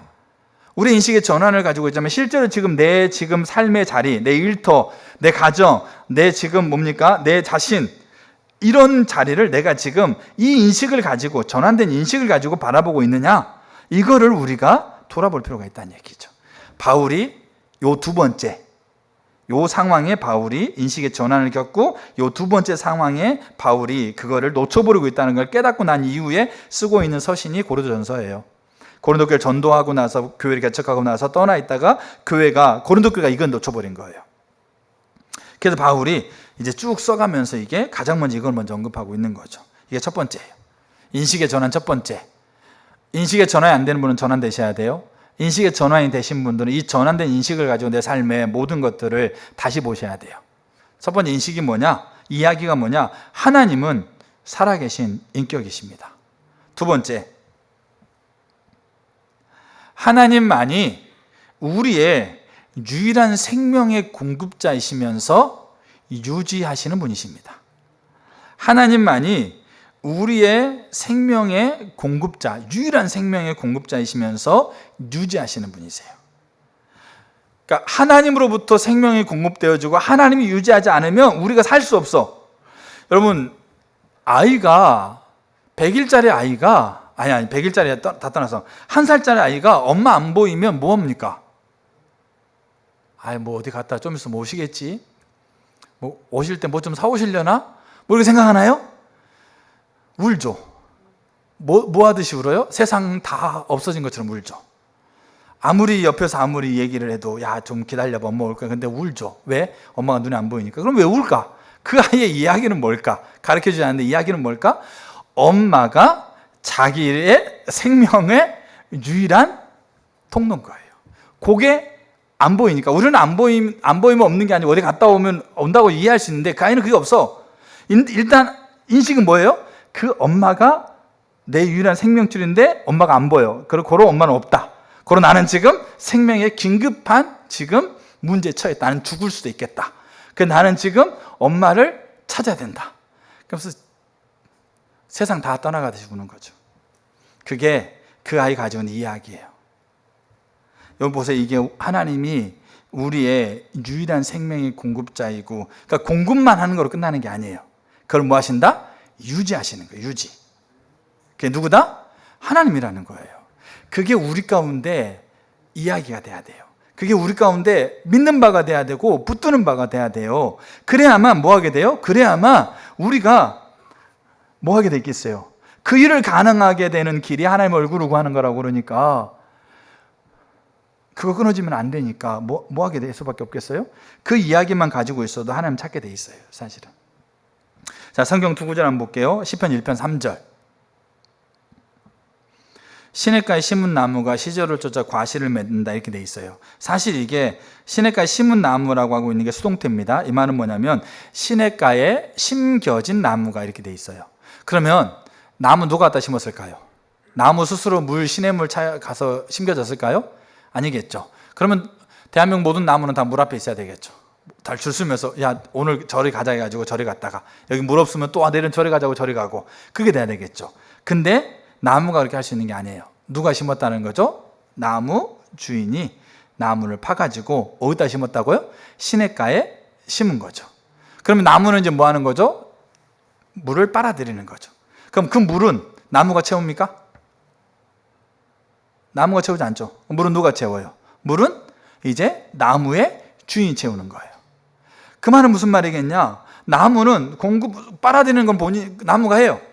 왜냐하면 그렇게 만들어졌으니까. 근데 그걸 옮겨 심고, 그럼 거기서 물을 공급해주고, 그러니까 그 생명을 주고 생명을 유지시키는 게 누가 하는 겁니까? 그게 주인이 하는 거예요. 이게 가장 간단한 원리잖아요. 내가 열심히 일해 돈 버니까 내가 내 노력을 얻은 것처럼 보이세요? 그럼 내가 일할 수 있는 일자리는 누가 줬어요? 그 일자리를 만들게 되는 그 제도는 누가 주고 그거를 가능하게 하는 태양과 이런 공기 이런 건 누가 줬어요? 그러니까 그 근원의 배경을 쭉 따라가다 보면 뭔가 공급자가 있다라는 거죠. 자, 근데 그래서 바울이 이런 얘기를 써요. 자, 로마서 11장 16절. 만일 은혜로 된 것이면 행위로 말미암지 않음이니 그렇지 않으면 은혜가 은혜되지 못하느니라. 자, 이 얘기하면서요 바울이 비유를 하나 들어요. 그게 돌감람나무, 참감람나무. 그러니까 돌감람나무는 쓸모가 없어요. 열매도 맺혀도 먹지 못하고 나무도 걷지 못해. 근데 감람나무는 열매도 그 다음에 나무도 곧아서 참 좋게 돼. 그래서 이제 돌감람나무 가지를 잘라가지고 참감람나무에 접을 붙였어요. 그러다 보니까 참감람나무의 진액을 돌감람나무 가지가 받아들여가지고 열매를 맺었는데 이게 괜찮은 거야. 그 다음에 나무도 곱게 자라는 거야. 와, 그러면서 뭐라고 그래? 야, 내가 괜찮은 것 같은데? 내가 좀 뭔가 좀 이렇게 잘하니까 좀, 야, 이 봐라, 너희들 봐라, 너희들 봐라, 이렇게 하고 있다라는 거죠. 자, 그 이야기를 가지고 이렇게 쓰고 있는 거죠. 자, 17절. 돌감람나무인 내가 그들 중에, 여기 앞에 보면 또한 가지 얼마가 꺾였다 이렇게 됐잖아요. 알겠죠? 그러니까 꺾였다는 말은 아예 그 생명에서 끊어졌기 때문에 돌감람나무도 쓸모가 없는데 거기에서도 꺾여버렸어요. 그럼 뭡니까? 그럼 이제는 소망이 없는 거죠. 근데 그 꺾인 가지 중에 하나를, 그게 너란 얘기죠. 너. 알겠죠? 돌감람나무인 내가, 꺾인 가지 중에 하나인 내가 그들 중에 접붙임이 되어 참 감람나무 뿌리의 진액을 함께 받은 자가 되었다. 이게 은혜였다는 얘기죠. 자, 그러면서 이제 진액을 받다 보니까 열매나 가지가 좀 괜찮은 거죠. 자, 그러면서 18절에 그 가지들을 향하여 자랑하지 말라. 자랑할지라도, 그러니까 자랑하지 말라. 근데 정 자랑하고 싶지? 그럼 이거 자랑해. 뭐라고 그러냐? 자랑할지라도 내가 뿌리를 보존하는 것이 아니요 뿌리가 너를 보존하는 것이라. 너 때문에 되는 게 아니고 참 감람나무 때문이 아니고 참 감람나무의 진액을 허락하고 있는 그 뿌리, 알겠죠? 뿌리에서 그 공급하고 있는 그것으로 인해서 네가 그러기 때문에 자랑하려면 뭐 자랑하라? 자랑하려면 뿌리를 자랑하라는 얘기예요. 요게 바울이 쓰고 있는 얘기예요. 바울이 보세요. 여기 1장 30절, 다시 고린도전서 1장 30절. 바울이가 알았어요. 예수는 하나님으로부터 나와서 우리에게 지혜와 의로움과 거룩함과 구원함이 되셨다. 이 말은 뭐냐면, 잘 보세요. 바울이라는 사람은 하나님을 존중한 사람이에요. 하나님을 믿는 사람이고, 그리고 하나님을 유일신으로 믿고 따르는 사람이에요. 근데 예수라는 사람이 와가지고 하나님의 아들이나 막 이런 얘기 하고 몇 가지 기적을 베풀더니 사람을 막 이렇게 미혹하면서 이제 본인이 하나님이라 얘기하면서 이렇게 막 이렇게 하나님을 멸시하고 조롱하는 거죠. 그러다 죽어버렸어. 근데 죽는 거로 끝난 줄 알았는데 사람들이 이 예수가 살아났대. 그럼 막 살아났다고 얘기하면서 막 추종자들이 막 그냥 엄청 생기네. 죽으면 끝인데, 알겠죠? 죽어버렸기 때문에 끝났는 건데 끝난 게 아니고 더 막 기세등등하면서 하나님이 예수님과 하나님이라고 막 같이 여기면서 뭐 그렇게 하고 있는 거잖아요. 근데 그게 바울은 하나님을 멸시하는 것, 하나님을 조롱하는 것, 마치 알라 신을 섬기는 이슬람들이 알라를 모욕하는 거. 그래서 우리가 옛날에 그런 게 있었어요. 알라에 대한 소설을 이렇게 썼는데 알라를 조금 비난한 소설 때문에 그 사우디아에서 그 대표 이맘이 뭐라고 그러냐면, 저 작가와 그러니까 작가를 죽이고 출판사를 폭발해버리는 사람들은 알라가 천국에 직행하게 한다라고 그렇게 공권을 선포했어요. 그래서 죽음의 위협을 느꼈거든요. 글 하나 써가지고 그 알라를 약간 소설 안에서 약간 비판했다는 명목하에서 그 사람을 죽이라고 공공연하게 얘기를 한 것이 그게 종교예요. 근데 고까지는 아닌데도 이 바울이 하나님을 멸시하고 있는 것을 보면서 예수가 죽어버렸는데 예수가 살았다고 하면서 그냥 막 예수를 추종하고 있는 자들이 있어서 안 되는 무리라고 생각해가지고 이들을 잡아 죽이는 것에 자기의 사명을 생각했던 사람이에요. 그리고 잡아 죽이려고 다메섹 가다가 누구 만납니까? 예수 만났는데 그때 인식의 전환이 일어나요. 어떤 인식의 전환? 여기 고린도전서 1장 30절. 예수가 자기가 존경하고 경외하고 존중하고 있는 하나님이라는 것을, 이 예수가 죽으면 끝이 아니고 죽었다 부활하셔서 살아계셔서 하나님이라는 것을 그가 발견하게 돼요. 그리고 예수님만이 우리의 유일한 의가 되시고 구원자가 되시고 거룩함이 되시고 우리의 구속함이 된다라고 하고 있는 이 사실을 그가 다메섹 도상에서 발견하게 돼요. 그리고 인식의 전환이 일어나요. 이야기의 전환이 일어나요. 그리고 나서 30절에 이렇게 돼 있어요. 기록된 바 자랑하는 자는 주 안에서 자랑하라 함과 같게 하려 함이라. 여기 기록된 바 되어 있죠. 그 말은 요 말이 바울의 말이 아니고 어디에 기록되어 있는 거죠. 대부분 구약성에 기록되어 있거든요. 그러면 제가 있는 성경에 여기다 기억이라 써 있어요. 기록된 바 옆에 기억이라 써졌거든요. 그러면 그거 쭉 밑으로 따라가다 보면 여기 어디에 쓰여져 있는가가 여기 나와 있어요. 어디에 쓰여 있냐면 예레미야 9장 23절 이하에 써져 있어요. 그럼 예레미야 9장 23절 한번 보세요. 그러니까 요 말이 어떤 의미를 가지고 있는가를 좀 이해할 필요가 있어요. 자, 9장 23절 이렇게 돼 있어요. 여호와께서 이와 같이 말씀하시되 지혜로운 자는 그 지혜를 자랑하지 말라. 용사는 그 용맹을 자랑하지 말라. 부자는 그 부함을 자랑하지 말라. 그러니까 자기가 좀 지혜 있어, 자기가 좀 용맹해, 자기가 돈 좀 있어, 그거 자랑하는 거예요. 내가 열심히 살았으니까 이만큼 돈, 명예, 또 재능 자랑하는 거라는 거죠. 그 자랑하지 말란 얘기예요. 자, 그러면서 자랑하는 자는 이것으로 자랑할지니 곧 명철하여 나를 아는 것과 나 여호와는 인애와 공평과 정직을 땅에 행하는 자인 줄 깨닫는 것이라. 한마디로 말하면 그것들이 내가 열심히 노력한 거 맞아요. 열심히 공부하고 열심히 노력해가지고 그 대가를 얻었다 할지라도 그것이 나 때문이 아니고 그것을 누가? 하나님께서 나에게 은혜로 내게 주는 것이라는 것을 깨닫는 것, 그거 자랑하라는 얘기예요. 근데 우리는 인식의 전환을 겪은 우리는 하나님이 우리의 유일한 생명이고 공급처이고 생명을 유지하는 보존하고 있는 분이라는 걸 인식의 전환이 겪다 할지라도 우리가 어느새부턴가 우리가 지혜를 자랑하고 그 다음 우리가 용맹을 자랑하고 내 재능을 자랑하고 내 돈을 자랑하고 내 지위를 자랑하고 우리가 그렇게 자랑하고 있는 자리에 우리가 설 수가 있다라는 거예요. 근데 그거 자랑하지 말고 자랑하려면 그것을 너에게 주고 은혜로 너에게 주고 있는 그 원뿔이 된 그것을 내가 깨달은 것을 자랑하라 이거죠. 그럼 이 말이 뭐겠어요? 고린도서 1장 31절에 이 말, 자랑하는 자는 주 안에서 자랑하라 함과 같다. 이 말은 무슨 말이겠어요? 이거를 공동목욕 성경에 이렇게 표현되어 있어요. 그러므로 성서에서 기록되어 있듯이 누구든지 자랑하라거든 주님을 자랑하십시오. 여기 인식의 전환을 갖고 있는 자들의 자랑이에요.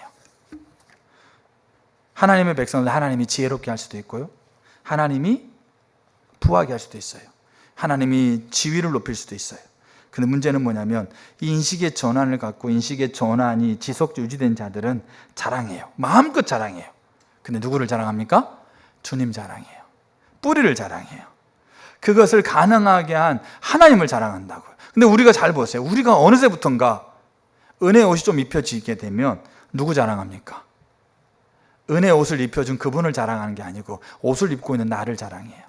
나를 세우려고 그러고 나를 알아달라고 그러고 나를 몰라주면 속상하고 조금만 나를 알아줬다가 조금만 뭐 이렇게 내가 보기에 안색에 바뀐만 해도 내가 속상해지고 그게 뭐겠어요? 인식의 전환이 있다 할지라도 그 인식의 전환이 지속적으로 유지되도록 그가 하나님 찾고자 않는 거예요. 여러분, 그렇기 때문에 성경은 이야기라고 얘기를 합니다. 성경은 근거라고 얘기하죠. 인식이라고 얘기하죠. 근데 세 가지 큰 테마를 가지고 있다고 많이 들어죠. 창조, 타락, 구속. 근데 요 세 가지 테마에서 정말 우리가 행복한, 만족한 테마, 요 테마에 우리가 한 역할이 뭐가 있을까 한번 살펴보세요. 창조. 태초에 하나님 천지를 창조했다. 자, 하나님 형상으로 창조하고 이 온 땅을 다스리라고 하는 문화 명령을 주시면서 거기에 우리를 동참시켰어요. 거기에 인간의 역할이 있어요, 없어요? 저 여러분 역할이 있습니까, 없습니까? 없어요. 하나님이 결정하신 거예요. 스스로 계신 하나님.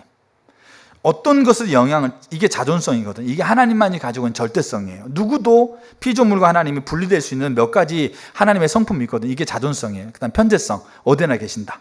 영원성, 처음부터 끝까지. 이게 하나님만이 창조로서 가지고 있는 그분의 성품이에요. 이거는 어떤 피조물과도 공유하지 않아요. 사랑, 그 다음에 뭡니까? 겸손, 이런 것들은 하나님이 가지고 있는 성품이 인간과 공유되고 있는 건데, 피조물과 공유되고 있는 건데 공유되지 않는 그분만의 창조주로서의 성품, 그 중에 하나 자존성이에요. 스스로 계신다.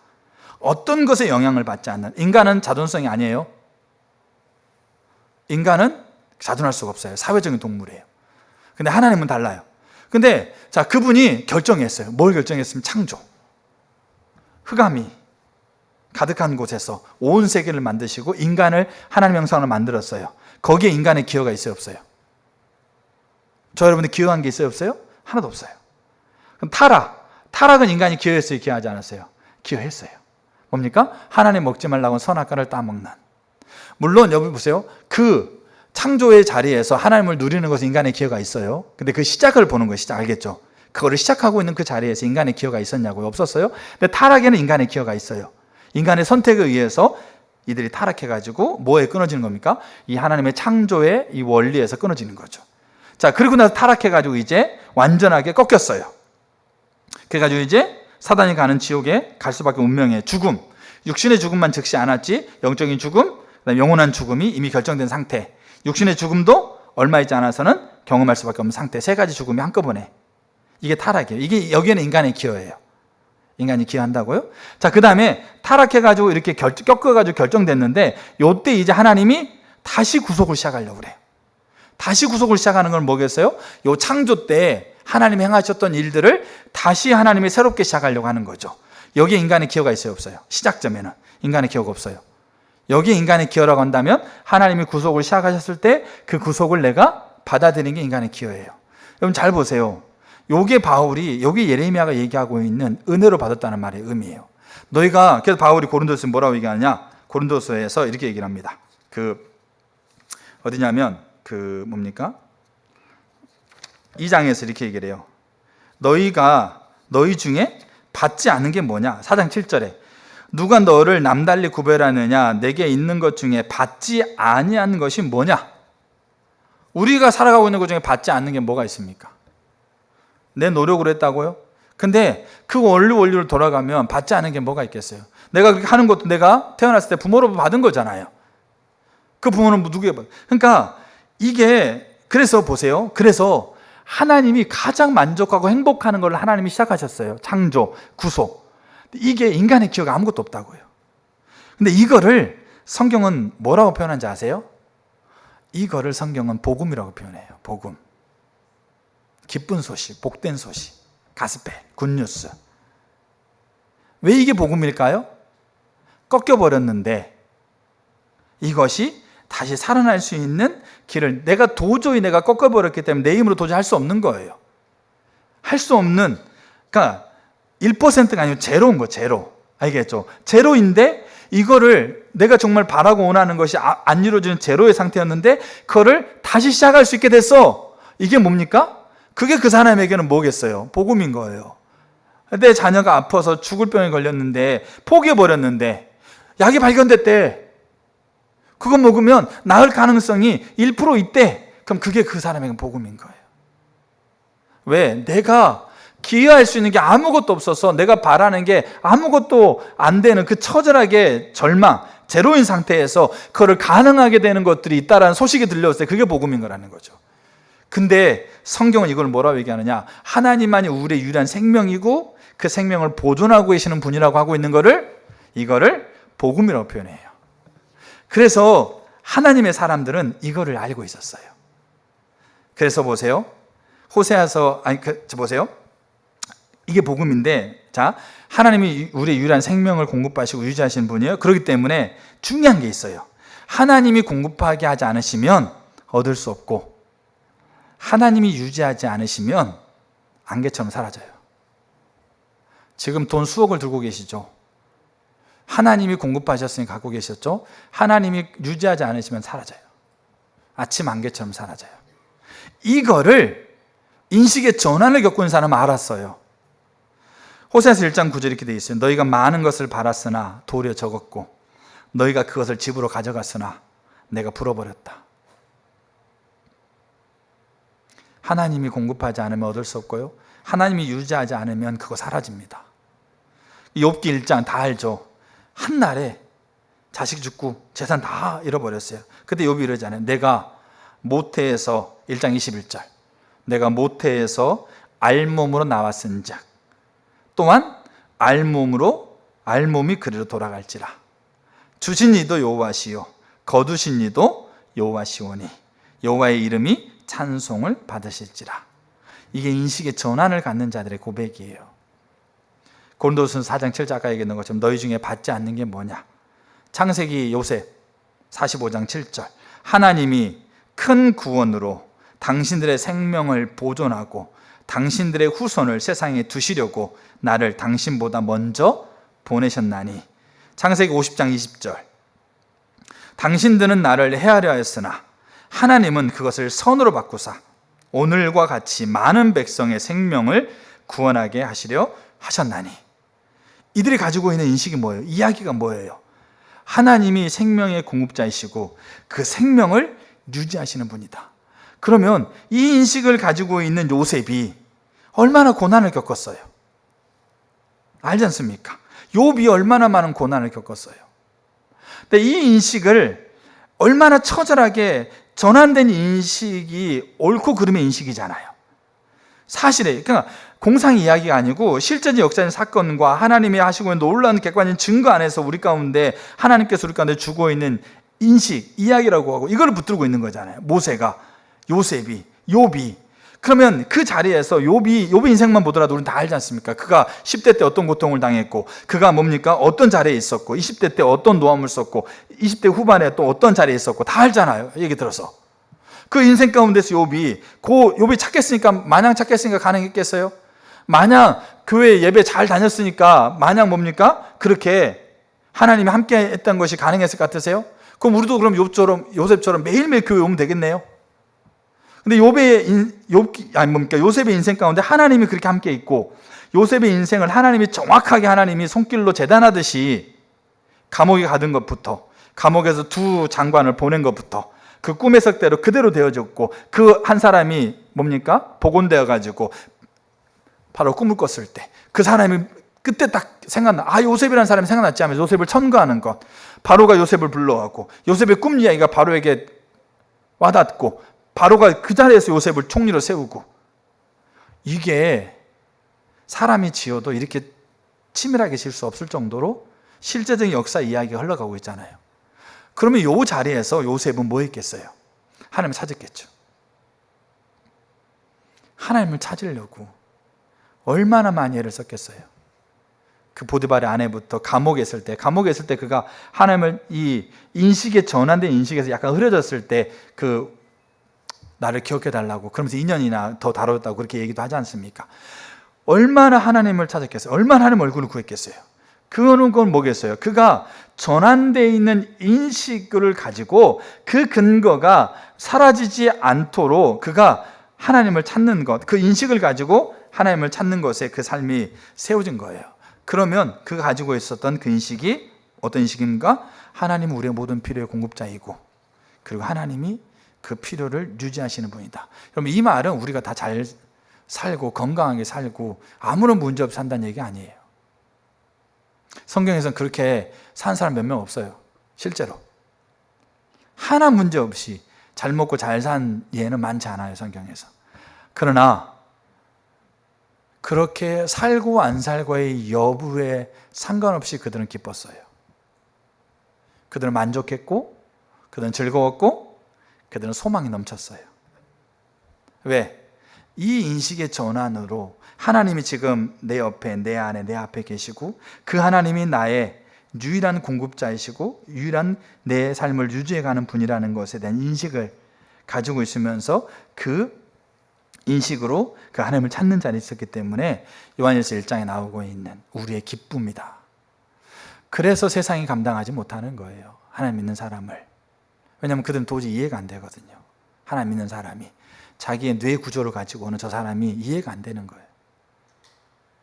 세 번째, 첫 번째는 하나님이 사랑의 인격체이십니다. 두 번째, 하나님만 유일한 생명의 공급자이고 유지하는 분입니다. 이 인식의 전환이 일어나는 걸 축복합니다. 이 인식의 전환이 계속 유지되기를 축복합니다. 다음 세 번째, 우리 신앙이 하나님과 친밀한 관계, 하나님을 알고 사랑하는 이 친밀한 관계 속에서 하나님의 일에 동참하는 게 우리 신앙입니다. 이 인식의 전환이 필요해요. 그게 신앙이에요. 그게 삶이에요. 그러니까 우리의 삶은 부르심에 응답하는, 그러니까 신앙은 뭐다? 하나님의 부르심에 응답하는 삶이에요. 그러니까 우리의 신앙은 뭐다? 하나님과 친밀한 관계, 하나님을 사랑하는 친밀한 관계 속에서 하나님의 일을 하나님께서 우리에게 보이실 때 그 일에 동참하는 게 우리의 신앙이에요. 그게 우리의 삶이에요. 그게 인식의 전환이 돼야 된다는 얘기예요. 신앙이 몇 가지 외부적인 행동들을 몇 가지 열심히 하는 것, 알겠죠? 뭐 봉사 뭐 잘하는 것, 뭐 이게 신앙의 그게 아니고, 뭐 이렇게 교육을 뭐 이렇게 열심히 받는 것, 이게 우리의 신앙이 아니고 그분과의 친밀한 관계 안에서 그분을 알고 사랑하면서 그분의 일에 동참하는 게 우리의 신앙이라고 하고 있는 이 인식이 어떻게 하는 겁니까? 이게 우리 가운데 전환이 돼야 돼요. 그리고 이 전환이 우리 가운데 계속 유지가 돼야 돼요. 그래서 오늘 이제 다음 주에는 이제 그 인식의 전환을 겪고 그 인식의 전환을 유지해 가다가 유지하지 못했던 바울의 고백이 요 고백이고, 그럼 이 고백 속에 이제 하나님을 찾는다, 하나님 얼굴을 구한다는 것에 한 가지 중요한 요소가 들어 있습니다. 그걸 제가 다음 주에 좀 같이 나누도록 하려고 합니다. 오늘 말씀을 나누면서 저에게도 참 이런 부분들이 말씀을 나누면서 더 제 자신을 보게 되는 부분이 있어요. 인식에 저는 제가 한 가지 예를 들면, 제가 2000년도에 예수님께 왔잖아요, 대학원 때. 그래서 2002년도에 훈련을, 세물교 선교 훈련을 2001년부터 훈련이 시작됐어요. 제가 훈련은 2기 출신이거든요. 근데 1기, 2기 때는 목회자하고 평신도와 같이 공부를 했어요. 근데 3기 때 그때 목회자반이 새로 생겼어요. 그러니까 제가 1년을 했기 때문에 그 다음에 이제 목회자반이 생겨가지고 다른 과목들은 다 평신도반에서 했기 때문에 다른 과목들은 이렇게 목회자반은 들을 생각이 없었는데 딱 한 과목만 듣고 싶었어요. 그게 십자가 복음이었어요.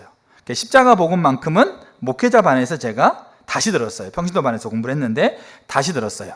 목회자반에서 십자가 복음을 듣고 마지막 이제 학기에 시험을 칠 때, 그때 제가 몇 번 나눴었지만 그때 제가 십자가 복음을 공부하고 시험을 치는데 어떤 한 문제가 있는데 문제에 3개의 답을 쓰는 거였어요. 3개의 답을 쓰는 건데 하나는 생각나는데 나머지 2개가 생각이 안 났어요. 나머지 이제 빨리 다 쓰고 나서 요거를 가지고 계속 고민하는데 10분, 20분대도 고민이 안 되는 거죠. 근데 제가 그때 이제 딱 돌아보니까 나이 드신 분들이 이제 목회자분 공부를 하러 오신 거죠. 근데 그 시험을 감독하고 있는 목사님이, 그 강사 목사님이, 여조 목사님이죠. 자, 이제 시험 문제를 나눠주고 기도하겠습니다. 기도하고 나서 사무실 들어가 버린 거예요. 감독관이 없이 시험을 친 거죠. 근데 대다수라고 하고는 약간 과정이고, 몇몇 목사님들이 대놓고 십자가 보면 대놓고, 나이 드신 분들이 공부하러 왔으니까 대놓고 이렇게 보고 쓰고 있는 거죠. 제 눈에 그게 몇몇 분이 보였어요. 지금도 그분이 누군지는 저도 기억하고 있어요. 아니, 그게 2002년 3년도 사건이니까. 근데 저는 신앙의 양심, 알겠죠? 그 양심 때문에 컨닝을 안 했어요. 근데 도저히 이 문제가 생각이 안 나는 거죠. 그래서 이거 가지고 계속 시험 끝날 때까지 고민하다가 그냥 에라 모르다 싶어갖고 본 거예요. 그래가지고 2문제 쓰고 얼른 덮어갖고 보냈는데 그때가 월요일이었어요. 북아전에 교회가 있었을 때 월요일 날 제가 다윗장막 참여하러 왔는데, 그때 김경 목사님 인도하시고 참여하러 왔는데 허리가 너무 아픈 거예요. 그래서 제가 앉아있지 못했어요. 어떻게 다윗장막 시간을 끝나고 나서 제가 너무 허리가 아프다고 그러니까 기도 사역을 해준다고 그랬나 아니면 제가 부탁했나, 여하튼 그렇게 가지고 기도 사역을 받게 됐어요. 그래가지고 목사님이 얘기했는지 어떤 분이 얘기했는지 모르겠는데 회개해야 될 게 있다고 그런 마음이 있어가지고 아무리 생각해도 제가 회개할 거 없는데 딱 그 생각이 난 거죠. 컨닝. 그러니까 제가 회개했어요. 하나님 앞에. 하나님, 제가 부정한 일에 제가 있었고 하나님 앞에 이렇게 하나님 기뻐하지 않는 정직의 자리에 벗어났으면 회개하고, 근데 신기한 게 뭐냐면 회개하고 나서 허리가 통증이 깨끗하게 사라졌어요. 그래서 육신의 질병은 영적인 질병 가운데 육신의 현상이 나타날 수 있습니다. 그거는 정확해요. 자, 근데 그렇게 하고 나서 이제 허리가 나와가지고 집에서 편하게 자고 있었는데, 자고 있는데 문득 이런 생각이 드는 거죠. 하나님 그런 마음 주셨어요. 네가 회개했다고 끝난 줄 아느냐? 너 가서 사과해라. 누구한테? 그 시험 감독관한테, 그 시험 낸 그 출제자한테 사과해라. 그러니까 여조 목사님과 사과하라는 얘기죠. 그건 또 다른 차원인 거죠. 그 다음 날이 화요일 날에는 화요 집회, 그 다음에 분당 지하에 있었거든요. 그 지하 교회가 이제 본당이 있고 옆에 주방이 있고 그 옆에가 사무실이 있었어요. 화요 집회를 이제 안 가려고 그랬어요. 사과하러. 근데 사과로 가시겠어요, 여러분들이? 하나님은 나하고 말하면 되는 거지. 근데 갈 수밖에 없었어요. 왜? 제가 목사님 모시고 가야 돼. 전도사로서요. 운전해가지고 목사님 모시고 가야 돼요. 그때 프라이드, 빨간색 프라이드 차. 아마 여러분 아시는 분도 계실 거예요. 그 차를 목사님 저한테 줬어요. 근데 모시고 가가지고 1부는 이제 11시 때는 성경 공부하고 나서요. 국수를 먹었어요. 든든하게 국수를 먹고 계속 내 마음속에 계속 갈등이 있는 거, 사과하라 갈등이 있어가지고 목사님 사무실에서 똥 바른 강아지처럼 계속 왔다 갔다 거렸어요. 한 10분 이상을. 들어갈 수가 없는 거예요. 도저히. 제가 막 외향적인 성격도 아니고 도저히 들어갈 수가 없는 거죠. 근데 안 들어가면 안 될 것 같았어요. 그래가지고 애딴 모르겠다 해가지고 뭐 죽으면 죽으리라 같은 심정은 아니지만 가서 죽으면 죽지 뭐 그러면서 들어간 거죠. 들어가가지고 앉아 계신 이게 딱 해가지고 제 시험을 컨닝했습니다. 컨닝한 걸 회개했습니다. 회개했는데 하나님께서 목사님이 사과하라고 그랬습니다. 제가 사과합니다. 그랬더니 목사님이 시험지를 저한테 딱 주더라고요. 그래가지고 전사님이 시험 그 컨닝한 것만 지우세요. 그래가지고 제가 그거 지웠어요. 그 자리에서. 그 제가 92점인가 5점인가 받았어요. 그러니까 근데 제가 고르고 나서 그 화요 집회 때 그 목사님이 설교하면서 뭐라고 설교했냐면, 여러분들 훈련을 왜 하십니까? 그건 저한테 하는 얘기였어요. 너 훈련을 왜 하냐? 이런 거죠. 점수 잘 받으려고 훈련을 하냐? 나한테 점수 잘 받았으면 뭐 할래? 그러니까 제가 뭡니까? 훈련은 제가 왜 했겠어요? 인식의 전환을, 그러니까 2000년대 예수님께 와가지고 십자가 복음을 들으면서 이 십자가 복음을 더 배워야 되겠다. 신앙의 본질, 하나님 인격적으로 살아계시고 요 인식이죠. 인식의 전환이 제 삶 가운데 이렇게 되어가고 있는 과정이었어요. 그러다 보니까 1년 지나고 나서 2년째, 그러니까 3년째, 제가 3학년 때 휴학했으니까 그때 제가 이걸 더 알고 싶으니까 그러니까 휴학하고 훈련을 한 거예요. 자, 휴학하고 난 다음에 이 얘기도 제가 다음 주에 얘기 드릴게요. 제가 엄청 근데 그렇게 했는데 내가 이 점수 잘 맞아가지고 이분한테 점수 잘 맞았고 칭찬받으면 뭐 할 거냐? 내가 이게 전사를 올 것도 아닌데. 그리고 이게 점수 잘 맞으면 뭐 장학금 나온 것도 아니고 학위가 나오는 것도 아니고 뭐 할 거냐? 그러니까 저한테 물어보고 있는 거예요. 너 이거 왜 했냐? 근데 문제는 뭐냐면 거기에 많은 분들이 컨닝하다가 계신 분들이 계시거든요. 그러니까 왜 그거 하느냐? 인식의 전환을 겪고 나서 삶을 살아가면서 나도 모르는 사이에 인식의 전환이 유지되지 않고 있는 그 자리에 처해 있는 게 하나님께서 정확하게 깨닫게 하시고 회개하게 하시고 돌이키게 하시고 확인시켜 주는 거예요. 제가 그 사건이 없었으면, 제가 허리가 아픈 사건 때문에 그 일이 시작됐지만 그 사건이 없었으면 저 그냥 에피소드로 넘어갔을 거예요. 저를 다루어가는 과정 가운데, 그리고 제가 회개하고 넘어가면서 하나님 정말 제가 잘못했습니다라고 인식하는 거 가지고 하나님 앞에 돌이킬 수 있었지만 제 성향상 그렇게 해서는 정신 못 차릴 것 같아. 그러니까 데려다 놓고 그 앞에 세우잖아요. 창피하더라도, 그렇게 무섭더라도 칼춤을 치는 것 같은 그런 분위기 속에서라도 가서 그 앞에 사과하라는 것을, 그 앞에 제 자신을 데려다 놓지 않으면 제 성품상 하나님을 인식의 전환을 갖고 그 전환된 인식을 가지고 살아가는 것이 제 성품상 이게 안 된다는 걸 알기 때문에 하나님이 그 자리까지, 근데 지금도 그렇게 하세요. 하나님이 그렇게 하잖아요. 그 왜 그럴까요? 하나님 인격체이시고요, 하나님 유일한 내 생명의 공급자이시고요, 그 생명을 지금도 유지하는 분이시고요, 그것이 하나님과 친밀한 관계 속에서 하나님의 일에 동참하는 게 그게 내 삶이라는 것에 인식이 내 삶 가운데 더 지속적으로 유지되어지면서 하나님을 찾도록 그렇게 하시는 거예요. 그러면 하나님이 기뻐하신대요. 그게 아까 예레미야 9장의 얘기예요. 그렇게 명철, 깨닫는 것을 자랑하면 그 뒤에 23절 이후에 보게 되면 누가 기뻐하신다? 하나님이 기뻐하신다. 하나님이 기뻐하시면 생명의 공급자이고 생명을 유지자이신 그분이 기뻐하신대. 그럼 뭐가 되겠어요? 그럼 그분이 우리에게 나타난 바 되시고 만난 바 되시고, 그 인식을 가지고 하나님을 찾아가고 있는 자들을 하나님 그냥 외면하시겠냐고요. 그럼 우리 만사형통 그걸 얘기하고 있는 게 아니에요. 오늘 우리가 지금 인식의 전환이 필요한 분들은 전환하시면 좋겠고요, 인식의 전환이 되신 분들은 내 언어, 결정, 그 다음에 내 행동, 이런 모든 것들을 전환된 인식을 가지고 내가 판단하고 서고 있는가를 돌아보십시오. 그렇게 아니면 어떻게 하셔야 돼요? 우리는 하나님을 찾고 있는 것처럼 보이는 행동들이 하나님을 찾고 있는 게 아니게 되는 모습이 또 전락해 있을 가능성이 거의 100%예요. 그럼 어떻게 해야 됩니까? 하나님을 찾는다고, 하나님 얼굴을 구한다고 하지만 사실은 하나님을 찾지 않고 얼굴을 구하지 않을 가능성이 거의 100%예요. 신앙은 정말로 선이 분명합니다. 회색이 없어요. 천국과 지옥밖에 없는 거예요. 그래서 저도 정말로 하나님 앞에 그렇게 제 목회 인생 하나님 앞에 그렇게 서려고 하는데 쉽지 않아요. 왜? 눈에 보이고 느껴지고 들려지는 게 있잖아요. 채워지는 상황들이 있잖아요. 그래서 이 부분을 제가 원래는 그냥 하나님 얼굴을 구하는 것의 요소들을 살펴보려고 했는데 이 부분을 제가 놓고 있는 게 저에 대한 이야기이기도 해요. 지금 현재 상황 안에서. 그래서 우리가 다시 하나님 앞에 그렇게 서간 은혜가 있었으면 좋겠어요. 오늘 찬양했던 것처럼 내 믿음 주께 드리고 내 삶 하나님을 향해서 다시 서가고 그 나머지 하나님께 맡기십시오. 하나님은 우리의 상황을 모르시는 분도 아니고 우리의 생명을 공급하시고, 아까 창조 구속에 우리 역할이 뭐가 있었어요? 아무것도 없었잖아요. 하나님이 창조하셨고 구속하신 거잖아요. 그 구속의 완성을 하나님이 이미 이루신 거잖아요. 그러면 그 하나님은 지금도 인격으로 우리 가운데, 우리 안에, 우리 옆에, 우리 앞에 계시잖아요. 하나님이 다시 우리를 초청한다고 저는 확신합니다. 저 여러분들이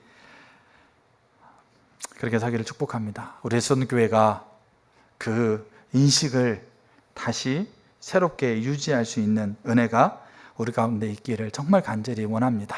그들 축복합니다. 아멘. 같이 이렇게 찬양하고 기도하면 좋겠습니다.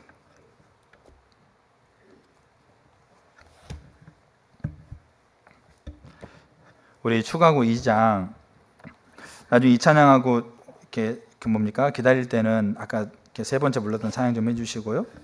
저랑 같이는 추가고 2장 좀 온맘 다해 찬양 좀 같이 했으면 좋겠습니다.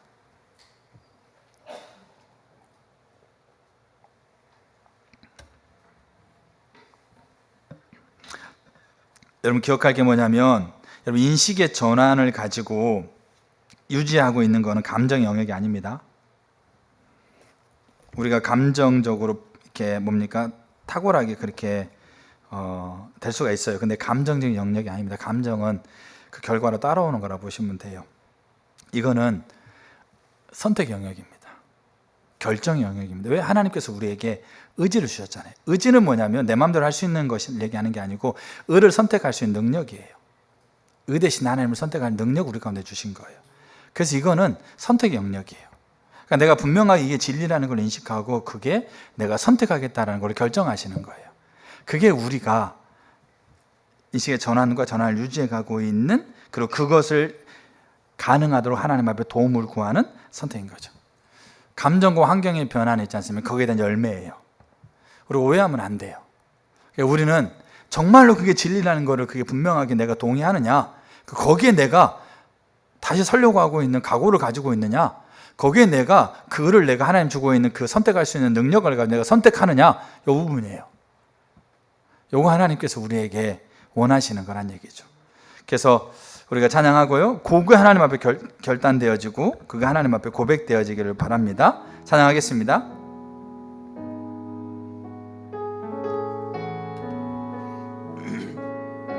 아멘. 축복합니다. 성령 우리를 도와주세요. 이곳에 주의 영으로 채워주세요. 아멘. 축복합니다.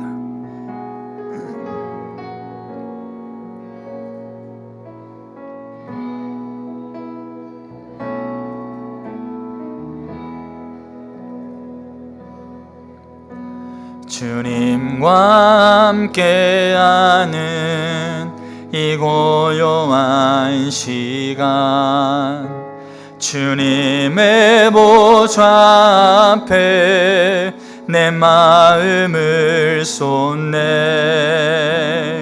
모든 것 아시는 주님께 감출 것 없네. 내 맘과 정성 다해 출발하나이다.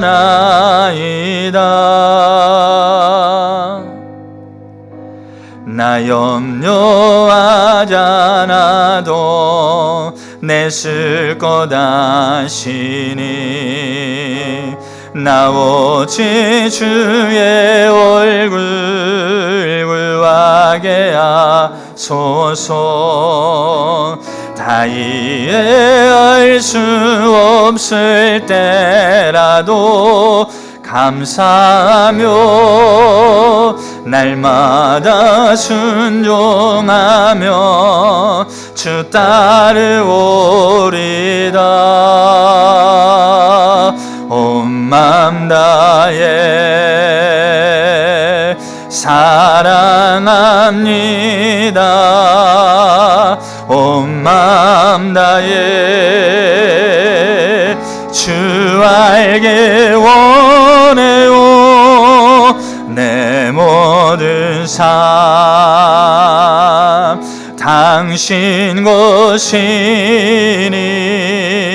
주만 섬기리. 온 맘 다해. 기도하겠습니다. 성령 하나님, 이곳에 당신이 계심을 우리가 신뢰합니다. 진리대로 역사하시는 분이심을 우리가 붙들고 섭니다. 아버지 하나님, 아버지 하나님께서 우리 가운데 운행하셔서 우리가 인식의 전환을 갖게 해주시고 전환된 인식을 가지고 우리가 그 삶을 살아갈 수 있는 아버지 하나님 은혜가 필요합니다. 성령 하나님, 긍휼로 함께 해주시옵소서. 바울이 인식의 전환, 이해의 전환을 겪고 그 아버지 바울이 어느 순간 그 인식의 전환대로 살지 못했던 것을 깨닫고 너무나 소스라치게 놀라며 회개하며 내가 다시는 인식의 전환이 사라지는 자리에 서고 싶지 않다라고 그가 그 자신을 공개적으로 고백하며 서고 있는 것처럼 아버지 하나님, 이 시간 우리가 이곳에 있는 한 사람 한 사람이 우리의 순교회가 하나님께서 우리에게 부어주신 은혜 안에서 인식의 전환을 겪었다면 이제 아버지 하나님, 그 인식의 전환이 내게 지금 유지되고 있는가를 돌아볼 수 있는 은혜가 있게 하여 주십시오. 그래서 아버지, 그렇게 못한 부분이 있다면 아버지 하나님, 어떤 것도 우리가 우리의 언어로 내뱉지 않고 그저 회개하게 해주세요. 하나님, 전환된 인식으로 그 이야기로 살지 못했던, 그게 이야기가 이론이 불가해버렸던 내 자신을 회개합니다. 그렇게 회개할 수 있는 은혜가 이곳에 있게 하여 주시옵소서. 한 분 한 분들을 축복합니다. 하나님은 인격체로 살아계시고 우리의 유일한 생명의 공급자이며 유지자이시고 아버지, 신앙이 하나님과 친밀한 관계 안에서 하나님 행하심에 동참하는 것인데 이 인식이 다시 새롭게 우리 가운데 일어나게 하여 주시옵소서. 축복합니다. 아멘. 이런 분들 앞에 나오시면 좋겠어요. 제가 이번 NWW 참여하면서 그런 마음이 많이 들었어요. 정말 아이들이랄지라도 인식의 전환이 되면 아이들이 바뀌는구나. 언어가, 행동이, 그들이 추구하고 있는 가치가 바뀌는구나. 인식의 전환이 되면. 그러면서 우리 아이들이 생각나더라고요. 우리 예수님께 아이들이, 하나님, 우리 예수님께 아이들도 인식의 전환이 일어나게 해주세요. 인식의 전환이 필요합니다. 그리고 그 인식의 전환을 위해서 하나님 어떻게 해야 될까요? 그 마음이 많이 들더라고요. 인식의 전환이 되면 어린아이를 할지라도 바뀝니다. 아무리 문제가 많은 아이를 할지라도요, 바뀝니다. 그 살아있는 역사를 우리가 우리 주변에서 보잖아요. 그래서 이 시간 우리가 이런 분들이 좀 나오셨으면 좋겠어요. 하나님, 전환된 인식이 감사한데 그 인식대로 제가 반응하지 못하고 있는 제 모습이 보이는 것 같습니다. 제가 하나님 앞에 회개하기 원합니다. 주님, 저를 용서해 주시고 다시 주의 은혜로 제게 이 전환된 인식을 선명하게 인식하고 그거 붙들고 설 수 있도록 저를 도와주세요. 그렇게 하나님 앞에 회개하시고 다시 서기 원하시는 분들 앞에 나오시면 좋겠어요. 아멘. 아버지요, 종이 그렇습니다. 제가 먼저, 누구보다도 먼저 그렇게 내가 십자가에 못 박히신 예수 그리스도만 알기로 작정한다고. 예수 그리스도는 하나님께로부터 나와서 우리의 의로움과 거룩함과 구원함과 구속함이 됨을 더 분명하게 인식하는 자리에 제가 매 순간 매 순간 서게 하여 주시옵소서. 아멘. 성령님도 은혜를 부으십시오. 충만케 은혜를 부어주세요. 아멘. 더 충만케 은혜를 부어주세요. 주님, 우리의 무뎌지고 안일한 심령을 회개하게 해주세요. 아버지여, 피리를 불어도 춤을 추지 않고 아버지 하나님 애곡하지 않고 있는 우리의 아버지 무감각함을 용서해 주시고 주여, 우리가 다시 하나님 앞에 서기를 결단케 해 주세요. 앉아 계신 분들은 하나님 앞에 결단하세요. 우리 선교회가 정말 이 기로에 서 있다고 저는 생각합니다. 주님 축복합니다. 은혜를 부어주세요.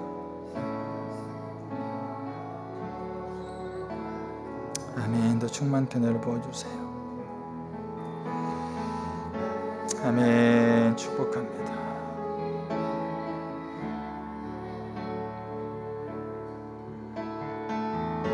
아멘. 충만히 부어주시옵소서.